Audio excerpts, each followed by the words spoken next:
পলাশিপাড়া মা শারদা রামকৃষ্ণ আশ্রম, মা সর্বমঙ্গলা মন্দির।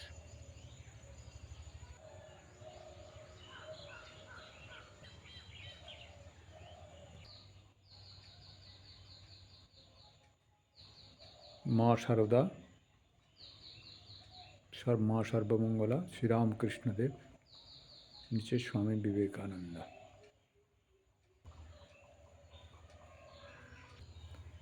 তব কথামৃতম তপ্ত জীবনম কবিভিরীড়িতম কলমশাপহম শ্রবণমঙ্গলম শ্রীমদাততম ভুবি গৃণন্তি যে ভুরিদা জনাঃ।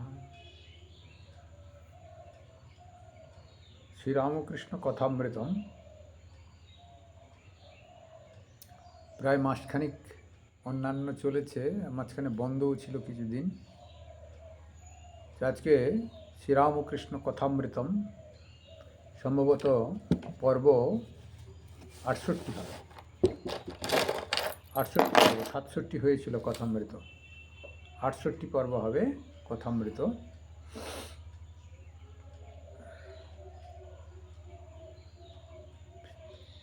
(756) পৃষ্ঠা, নরেন্দ্রপুর প্রকাশনী, শ্রীরামকৃষ্ণ কথামৃত, দ্বিতীয় খণ্ড। মাস্টার শ্রীরামকৃষ্ণদেব বলছেন, আগের দিন যতটা হয়েছিল তার পরের থেকে শুরু করা হচ্ছে। এটা 67 পর্বে যতটুকু হয়েছিল, 68 পর্বে তার পরের থেকে হচ্ছে। একেবারে সবটা দেখে ঈশ্বর, মায়া, জীব জগৎ।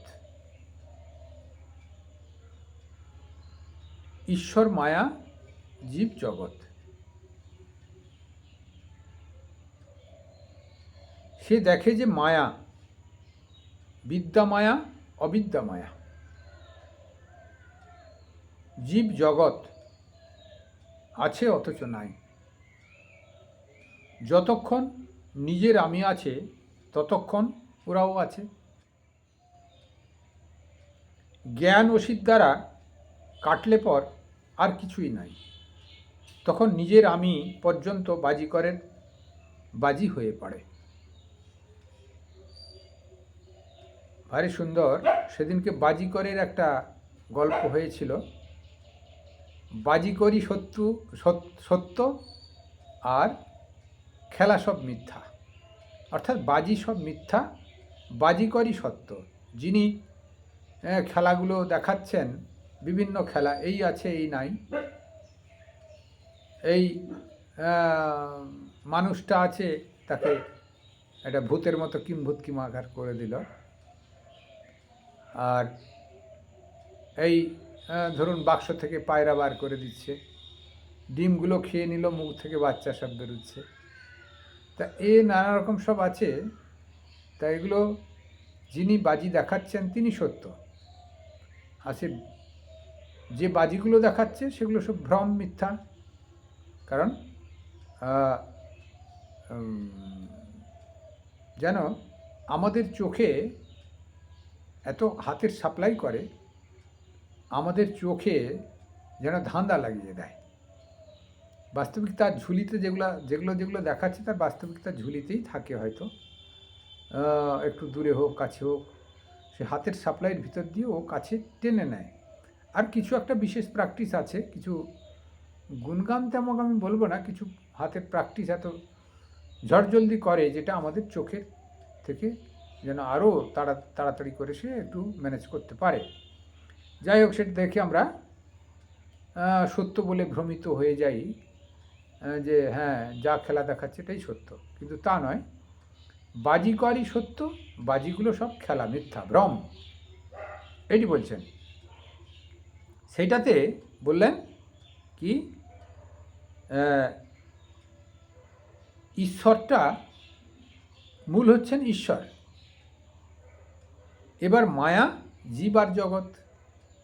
ঈশ্বর থেকে তিনটি হয়েছে, মায়া, জীব, জগৎ। মায়া মানে ভ্রম, যা দেখা যাচ্ছে। জীব জগৎও ভ্রম। তো সেই জন্যে কীরকম, সে দেখে যে মায়ার আবার দুই রকম আছে, বিদ্যা মায়া, অবিদ্যা মায়া। জীব জগৎ আছে অথচ নাই। কার কাছে আছে? যার ভিতরে আমি বোধ আছে তার কাছে জীব জগৎ আছে। যার ভিতরে আমি বোধ নাই তার ভিতরে জীব জগৎ নাই। সেই জন্যে যতক্ষণ নিজের আমি আছে ততক্ষণ ওরাও আছে। জ্ঞান অসিত দ্বারা কাটলে পর আর কিছুই নাই। তখন নিজের আমি পর্যন্ত বাজিকরের বাজি হয়ে পড়ে। তখন নিজের আমি পর্যন্ত বাজিকরের বাজি হয়ে পড়ে। মনি চিন্তা করিতেছেন, শ্রীরামকৃষ্ণ বলিতেছেন, কীরকম জানো? মনি মানে মাস্টার মহাশয় মহেন্দ্রনাথ গুপ্ত, যিনি কথামৃত লেখক। কীরকম জানো? যেমন 25 থাক পাপড়িওয়ালা ফুল এক চোপে কাটায়। পাপড়িওয়ালা ফুল একটা ধাক্কা পড়লো বা এক চপে এটা আঘাত দিল,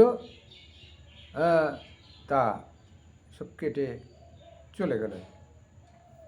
ছুরিকাঘাত কি বড় একটা কিছু আঘাত দিল, তা চলে গেল। এই কথা বলছেন। অর্থাৎ জ্ঞান চক্ষু উন্মিলিত হলে, ঈশ্বরে বিশ্বাস হলে, আমি যদি পাকা আমি হয়ে যায়, ঈশ্বরের আমি হলে, এগুলো সবই এক চপেই সব কেটে যাবে। এ মায়া জীব জগৎ যা কিছু আছে সবই ভ্রম।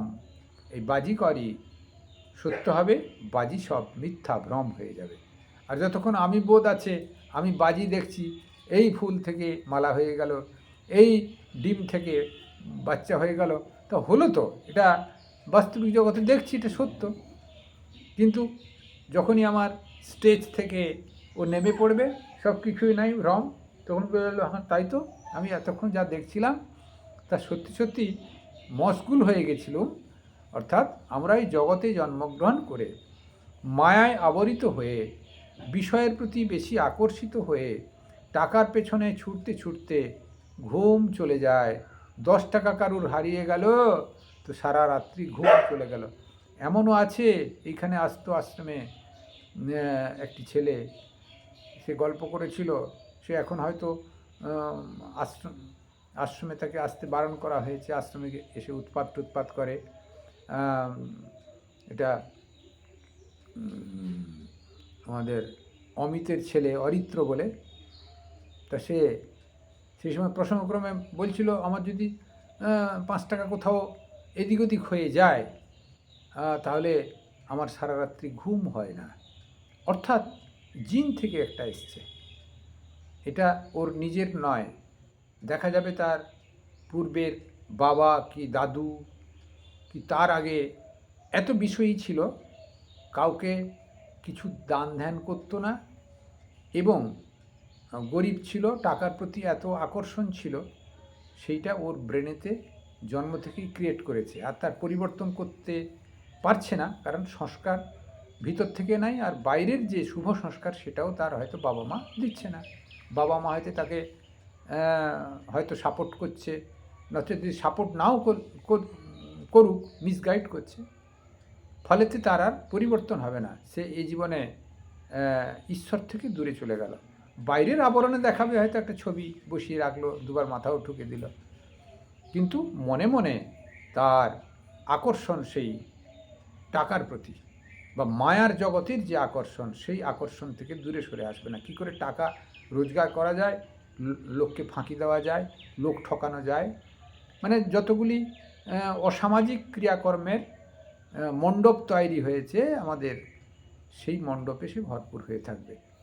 অমিত বলে প্রাইমারি স্কুলের টুঙ্গিতে মাস্টারি করে, ওর ছেলে এখানে আসতো, এই একই কেস। তো 2-4 বার অপমান করে গেল, কুকুরের সঙ্গে গল্প করছিল, বারণ করাতেই সে নানা রকম অশ্রাব্য গালিগালাজ।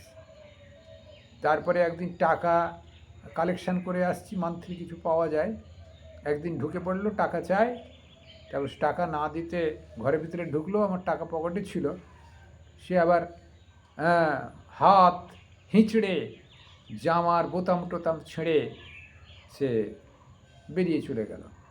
এখন এইচএসে পড়ছে, পরীক্ষা দেবে, পুলিশে জানালে ধরে নিয়ে ডাঙাবে বা অন্য কাউকে বললে ধরে নিয়ে ডাঙাবে।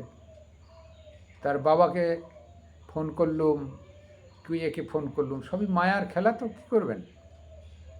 এখন তাকে বলছি কী করবেন, ভুল করে ফেলেছে, সে আর করবে না, আমি পাঠাবো না। এর আগেও তাই একই কেস বলেছিল, একই কেস, অর্থাৎ স্নেহে অন্ধ হয়ে গেছে। তার অন্য কারুর বাবা হলে, আমার বাবা হলে তো উল্টো, আগে পিটানি পিটানি দিয়ে কেন এটা করলি, আগে সারেন্ডার করে আয়। কিন্তু এর বাবা তাকে সাপোর্ট করলো, অথচ হয়তো এফআইআর দায়ের করলে কেস কাচারি হবে, ঝুলে থাকবে। আমারও নিজের খারাপ লাগলো, যাকে গেলাম না, তবে ডায়েরি নোট করে রাখলাম, এর ফার্দার যদি এরকম হয় তখন বাধ্য হয়ে সব লিখিত দিতে হবে, তা থানাতে কেস করতে হবে একটা, তাহলে তো বাঁচা যাবে না। কারণ আইন আইনের মতো চলবে, জগৎ জগতের মতো চলছে, জগতের ভিতরে আইন। তা এই রকম মায়ায় টাকার প্রতি এত আকর্ষণ তাকে ধীরে ধীরে ধীরে ধীরে ধীরে ধীরে নরকগামী করাবে। এই ছেলেটাকে আর উঠতে দেবে না। ওর বাবার আস্কারাতে, বাবার ওই মিসগাইডের জন্যে ছেলেটি পড়াশোনা যাই করতো একটু ভালোই করতো শুনেছি, রেজাল্ট তো আমি দেখতে যাই না, শুনেছি একটু ভালোই করতো, কিন্তু তাকে মিসগাইডের জন্যে ক্রিমিনাল তৈরি হয়ে যাবে। যা পরিস্থিতি হয়েছে, ক্রিমিনাল তৈরি হয়ে যাবে আমার মনে হচ্ছে। তা এইভাবেতে মানুষ অবিদ্যার সঙ্গে সংযুক্ত হয়ে যায়। অথচ একটু বিচার করলে ঈশ্বর মূল আর সব ভ্রম, এই ভ্রমের পিছনে বেশি দৌড়ানো হবে না, সে আনন্দেই থাকতে পারবে। তারপরেই বলছেন, মনি চিন্তা করিতেছেন, শ্রীরামকৃষ্ণ বলিতেছেন, কীরকম জানো, যেমন 25 থাক পাপড়িওয়ালা ফুল এক চোপে কাটা। দ্যাট ইজ মায়া। ঈশ্বরের যখন অনুভূতি হবে তখন বলা হবে দ্যাট ইজ মায়া। যা কিছু ঘটনা সব মায়ার বশবর্তী হচ্ছে, সঙ্গে সঙ্গে এক চোপেই সব কাট আপ হয়ে যাবে। এ হচ্ছে জ্ঞান। সেই জন্যে ঈশ্বরের অনুভূতি করতে হবে। ঈশ্বরের অনুভূতি হলে সবই ভ্রম পরিণত হবে, সবই বাজিকরের খেলা হয়ে যাবে। বাজিকরই সত্য, ঈশ্বরই সত্য, আর সব বাজিকরের খেলাগুলো সব ভ্রম। এই জগৎ, জীব জগৎ সব ভ্রম, ভ্রমের বশবর্তী হয়ে চলছে। কর্তৃত্ব, রাম রাম, সুখদেব, শঙ্করাচার্য এরা বিদ্যার আমি রেখেছিলেন, দয়া মানুষের নয়, দয়া ঈশ্বরের। বিদ্যার আমির ভিতরেই দয়া, বিদ্যার আমি তিনি হয়েছেন। ভারী সুন্দর। কি বললেন? কর্তৃত্ব অভিমান সংসারে থাকলে হয়তো সম্ভব নয়, হয় লাখ করা একটি হয়তো সংসারে থাকলেও কর্তৃত্ব অভিমান রাখে না। তা নাহলে ঘরে দেখবেন বউ এসেছে হয়তো নতুন, তাকে শাশুড়ি চাবি ছড়া দিতে চাইবে না, কর্তৃত্ব অভিমান, রান্নাঘরটা হাতছাড়া হয়ে যাবে। এখন এটা একটা ছোট দৃষ্টান্ত বললাম সংসারে, এরকম প্রত্যেকেই তার কর্তৃত্ব অভিমান। আশ্রমেও আছে, তা ক্যাশিয়ার, এটা ওটা ডিপার্টমেন্ট, কিন্তু এটা ফর্মুলা, আর সেখানে হচ্ছে নিজস্ব কর্তৃত্ব অভিমান, আর এটা হচ্ছে ফর্মুলা। এই আশ্রম থেকে তাকে ট্রান্সফার করে দিল, আর এক আশ্রমে চলে গেল, সেখানে অন্য ডিপার্টমেন্ট দিল, কাজ করলো, এখানের অ্যাকাউন্ট এখানে পড়ে থাকলো। এটা অর্গানাইজেশনে, সব ঠাকুরের অর্গানাইজেশনে কাজ করা হচ্ছে, আর সেটা নিজস্ব মায়ার অধীনে ব্যক্তিগতভাবে কর্তৃত্ব অভিমান। এই কর্তৃত্ব অভিমান ত্যাগ করতে হবে। কর্তৃত্ব অভিমান যদি বেশি থাকে তাহলে তার ওই ঈশ্বরের প্রতি আকাঙ্ক্ষা কমে যাবে, বা ঈশ্বরের প্রতি যে একটা দৃঢ়তা ভাব ছিল সেটা নষ্ট হয়ে যাবে, নিজের কাঁচা আমিত্বের প্রতি হবে, আমি ছাড়া এই সংসার চলবে না। হ্যাঁ, আমিও বাইরে বেরোতে পারি না, ধরুন এখানে পুজো আর্চা থাকে, দুটো কুকুর থাকে, তাকে খাবার দেওয়ার লোক থাকে না, আমি বাইরে নিত্য যাই, নিত্য ফিরে আসতে হয়, এটাও কর্তৃত্ব অভিমান ধরে নিতে পারেন। কিন্তু হয়তো বিচার করে দেখা যাবে সূক্ষ্মাতি সূক্ষ্ম কিছুটা হয়তো আকর্ষণ বোধ আছে, তা নাহলে ওকে খাওয়াতে হবে এই বোধ থাকবে কেন।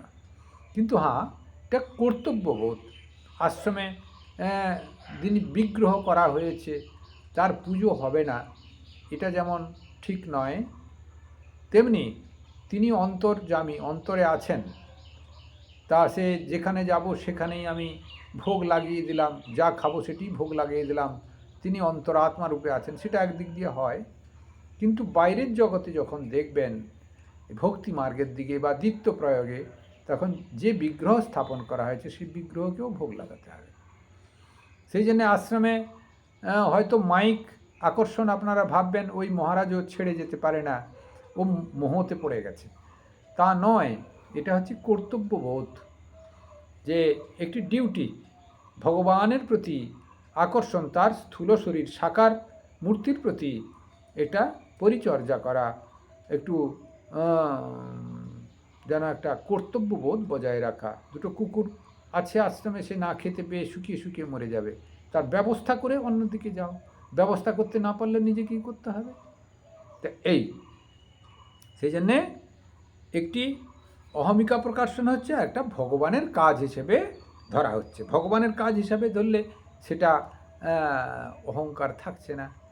আর যেটা কর্তৃত্ব অভিমান, আমি ছাড়া কিছু হবে না, আমি পয়সা দিচ্ছি, আমি এই আশ্রমের মহারাজ কেউ নয়, আমরা পয়সা দিচ্ছি বলে মহারাজ খাচ্ছে যাচ্ছে আছে, কিন্তু ঠাকুর তোমাকে দিয়েছে, তার পয়সা কিয়দংশ হয়তো দিচ্ছ, সেটাও মহারাজও জ্ঞান করবে, ঠাকুর তাকে খাওয়াচ্ছেন। এইটি যদি হয় আমাদের অহংকার সম্পূর্ণ নাশ হলো। কিন্তু সেটা গৃহস্থ লোকের হয় না, স্বাভাবিক, পয়সা ইনকাম করে যে, তা সেই জন্যে পয়সাটা যে কার মূল সেটা ধারণাতে আসে না, সেই জন্যে এত দুর্ভোগ আমাদের হয়। নিজের গর্ত নিজেই খোঁড়ে, কাউকে কাউকে ছেলেদের আস্কারা দিয়ে বড়লোককে অপমান করে এলো, তাতে খুব আনন্দ বোধ করলো, এরকম কিছু ভাবনা আছে। তা দেখা যাবে যে যাকে অপমান করতে শেখালো বা যাকে অপমান করে এলো, তারকে শাসন করলো না, দেখা যাবে তার নিজের গাড্ডা নিজে তৈরি করছে ছেলের মাধ্যম দিয়ে, সে নিজেই ছেলের হাতে বধ হবে।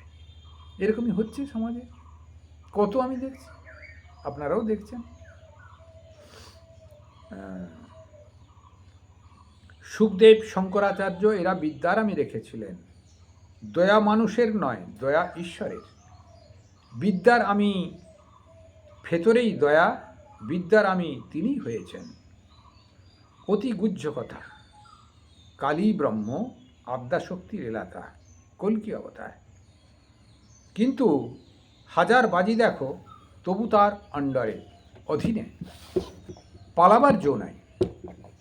তুমি স্বাধীন নও, তিনি যেমন করান তেমনি করতে হবে। সেই আদ্যাশক্তি ব্রহ্মজ্ঞান দিলে তবে ব্রহ্মজ্ঞান হয়, তবে বাজিকর খেলা, বাজির খেলা দেখা যায়, নচেত নয়। কি সুন্দর বললেন যে হাজার বাজি দেখো তবু পালাবার জো নাই, অন্ডারে।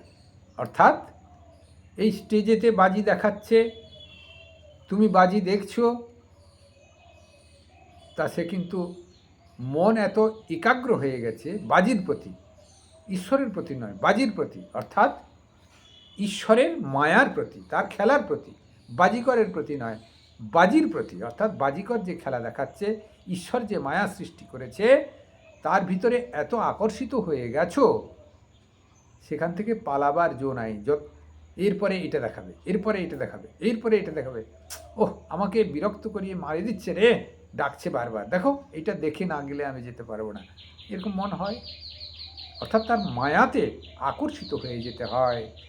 এরপরে কি হবে, এরপরে কি হবে, এই পরে কি হবে, এরপরে কি খেলা দেখাবে, এই করে করে তার বাজিকরের যে খেলা, সেই খেলা সমাপ্ত না হওয়া পর্যন্ত যেন পালাবার জো নাই।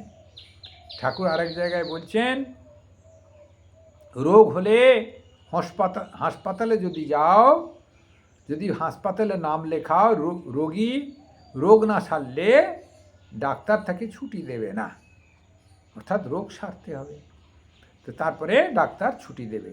সেই জন্যে আকর্ষণ, যতক্ষণ এই মহামায়ার অন্ডারে পড়ে আছো, তার কৃপা না হলে, বাজিকর যদি খেলাটা বন্ধ করে, তবে মনগুলো এই বাজি থেকে চলে আসবে। অর্থাৎ ভগবানের যদি কৃপা হয়, তার মায়া থেকে ছাড় পাওয়া যাবে। এটি বলছেন ঠাকুর শ্রীরামকৃষ্ণদেব, যে তাঁর ইচ্ছায় মায়াতে বদ্ধ হয়েছ, আবার তাঁর ইচ্ছায় মায়াতে বদ্ধ তার ইচ্ছায় নয়, এটা ভুল হয়ে গেল। হয়তো তিনি খেলা দেখাচ্ছেন, কিন্তু তোমার অহংকারের প্রকাশের জন্যে এবং ক্ষুদ্র গোঁড়ামির জন্যে, আমিত্ববোধের জন্যে তুমি এনগেজ হয়ে গেছো, মহামায়ার আন্ডারে চলে গেছো, সেই জন্যে তার খেলাতে মশগুল হয়ে গেছো, তার প্রতি আকর্ষণ আর থাকছে না। ফলে তার খেলায় মশগুল হওয়ার জন্যে তুমি এনগেজ হয়ে গেছো তোমার নিজের গাফিলাতির জন্য। কিন্তু বাজিকর যদি খেলা বন্ধ করে, তবে তখন ভ্রম ভেঙে যাবে, এই বাজিকরই তো খেলা দেখাচ্ছিল রে, খেলাগুলো তো ভ্রম মাত্র। অর্থাৎ ঈশ্বর যদি কৃপা করেন, তখন এই মহামায়ার যে অন্ডারে সব কিছু আছে, যে মহামায়া তার মিছামিছি চাল চালাচ্ছে, এটি বোঝা হয়ে যাবে। অর্থাৎ তাঁর ইচ্ছাতেই এই মহামায়ার খেলা বুঝিয়ে দেবে, যিনি একটু চেষ্টা করবেন পুরুষকার দিয়ে।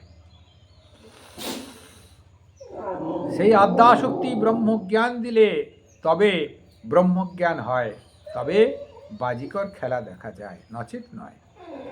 যতক্ষণ একটু আমি থাকে, ততক্ষণ সেই আদ্যাশক্তির এলাকা, তার অন্ডারে, তাকে ছাড়িয়ে যাবার জো নাই। আদ্যাশক্তির সাহায্যে অবতার লীলা, তাঁর শক্তিতে অবতার, অবতার তবে কাজ করেন, অবতার তবে কাজ করেন, সমস্তই মার শক্তি। কালীবাড়ির আগেকার খাজানজি কেউ কিছু বেশি রকম চাইলে বলতো, 2-3 দিন পরে এসো, মালিককে জিজ্ঞাসা করবে। তা কলির শেষে কল্কি অবতার হবে, ব্রাহ্মণের ছেলে, সে কিছু জানে না, হঠাৎ ঘোড়া আর তরবার আসবে। যাক, এই প্রসঙ্গ আর হলো না, ঠাকুর কিন্তু একটু উল্লেখ করলেন কথামৃতে, কলির শেষে কল্কি অবতার হবে, ব্রাহ্মণের ছেলে। অর্থাৎ যতই শূদ্র জাগরণ হোক, অবতার পুরুষ যত এসেছেন, শুদ্ধ সংস্কার যাদের ঘরে, তারা সেই ঘরেই এসেছেন। ব্রাহ্মণ না হয় ক্ষত্রিয়, আপনি দেখবেন উচ্চ বংশতে জন্ম নিয়েছেন, অর্থাৎ উচ্চ বংশ মানে সংস্কার থাকে। সাধু সন্ত দেখবেন, যারা ঠিকভাবে বৈরাগ্যমান সন্ন্যাসী, তারা হয় ব্রাহ্মণ শরীর, নাচে উচ্চ বংশ একটু উঁচু ধরনের। খুব নিম্ন বংশের সাধু তেমন একটা ভালো হয় না, ওই প্রথম জীবনের সাধু ঝগড়া মারপিট করে থাকে, লম্পটগিরি করে, এটা ওটা করে। সাধুই লম্পট নয়, কিন্তু স্বভাব থাকে। তো প্রথম জীবনে মানুষ যদি হয়, কোনো জীব থেকে আসে, তার যেরকম তমভাব বেশি থাকে, তেমনি অন্যান্য সম্প্রদায় থেকে যদি সাধুও হয়, সে সাধু ভালো হয় না। তা সাধুর ভালো মন্দ বিচার নেই, আবার একদিক দিয়ে বলতে হবে সাধুই, তা নয়, সাধুরও গ্রেড থাকে। ক্ষমাশীল, ত্যাগ, সত্যবাদিতা এবং দয়া ভাবনা, সবার প্রতি মঙ্গল চিন্তা, এগুলো খুব ভালো সাধু না হলে হবে না। ব্রাহ্মণ শরীর ছাড়া সাধারণতই হয় না। সেই জন্যে কলিতেও যতই শূদ্র জাগরণ হোক, অবতার পুরুষ আসবেন ব্রাহ্মণের ছেলে, কল্কি অবতার। এটি ঠাকুর বলছেন, ব্রাহ্মণের ছেলে, সে কিছু জানে না, হঠাৎ ঘোড়া আর অবতার আসবে, তরবার আসবে, তরবারে নিয়ে ঘোড়ার উপরে দৌড়ে বলবে। অর্থাৎ কিছু জানে না, অর্থাৎ কিছু পড়াশোনার প্রয়োজন হবে না, তার ভিতরেই সমস্ত আছে, সে বহিঃপ্রকাশ করবে। অবতার পুরুষের তো ভেতরেই থাকে, আর তিনি সেটাকে প্রভাব বিস্তার করেন। তার তো পড়ার কি দরকার, তিনি তো অবতীর্ণ হয়েছেন কাজ করবার জন্য। লোকশিক্ষার জন্য ঠাকুর যে এত সাধন ভজন করলেন কেবল আমাদের শিক্ষাবার জন্যে, প্রয়োজন ছিল না। রামচন্দ্র শিক্ষা গ্রহণ করতে গেছিলেন গুরুগৃহে, শ্রীকৃষ্ণও গেছিলেন, চৈতন্য মহাপ্রভুও পণ্ডিত, তার গুরুর কাছে পাণ্ডিত্য অর্জন করেছিলেন, তারপর আবার নিজেও পণ্ডিত্য করেছিলেন। অর্থাৎ গুরু পরম্পরা কিছু গ্রহণ করতে হয়। এই তা এগুলো আমাদের শিখাবার জন্যে। তা আমরা সেই ভগবানকে অনুসরণ করব, তিনি যে পদ্ধতি দেখিয়ে গেছেন সেইভাবে তো অনুসরণ যাতে করতে পারি এবং তাড়াতাড়ি তার কাছে পৌঁছাতে পারি, সেই পদ অনুসরণ করে সেই জন্য দেখিয়ে দিয়ে যান। এটি তা যাই হোক, আজকে শ্রীরামকৃষ্ণ কথামৃতের এই 27 মিনিট হয়ে গেল। শ্রীরামকৃষ্ণ কথামৃত আজকে এখানেই শেষ করা হলো, সামনের দিনে আবার হবে। ওম নিরঞ্জনম নিত্যমনন্ত রূপম ভক্তানুকম্পাধিত বিগ্রহম বহি ঈশাবতারং পরমেশমিড্ডম তম রামকৃষ্ণং সরসা নমামি। জয় শ্রী গুরু महाराज की जय, महामहिम स्वामी जी महाराज, गंगा मैया की जय।